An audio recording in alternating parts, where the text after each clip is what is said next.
লিখন easy math education YouTube চ্যানেলের পক্ষ থেকে সবাইকে অভিনন্দন।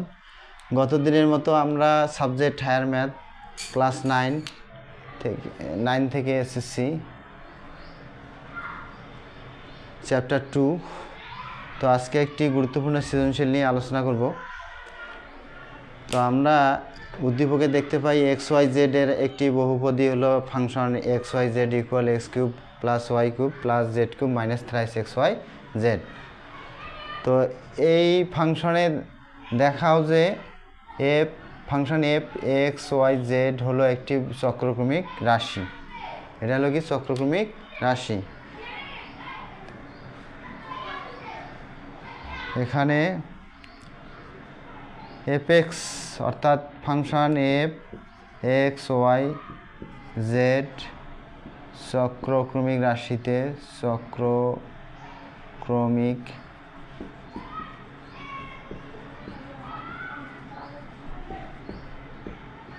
রাশিতে এক্স এর স্থলে ওয়াই, এক্স এর স্থলে ওয়াই, ওয়াই এর স্থলে অর্থাৎ এক্স এর জায়গায় ওয়াই বসাবো, ওয়াই এর জায়গায় ওয়াই এর স্থলে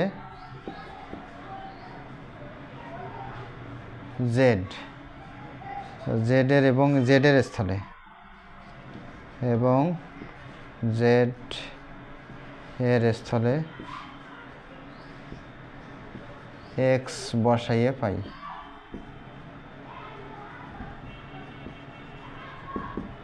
তাহলে কি পাবো? যেহেতু আমাদের এফ, আচ্ছা আমরা লিখি f x y z equal ছিল আমাদের x cube y cube plus z cube minus 3 XY z.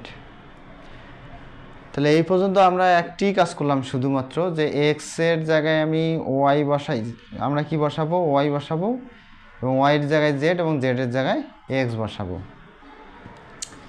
তাহলে অতএব এফ এক্স এর জায়গায় ওয়াই, ওয়াইয়ের জায়গায় জেড, জেডের জায়গায় এক্স ইকুয়াল, তাহলে এক্স এর জায়গায় কি আছে? ওয়াই, ওয়াই কিউব, জেডের জায়গায় কি আছে? ওয়াই, তার মানে জেড কিউব, এবং জেডের জায়গায় এক্স আছে এক্স কিউব মাইনাস 3 এক্সের জায়গায় ওয়াই ইন্টু ওয়াইয়ের জায়গায় হলো জেড, জেডের জায়গায় এক্স।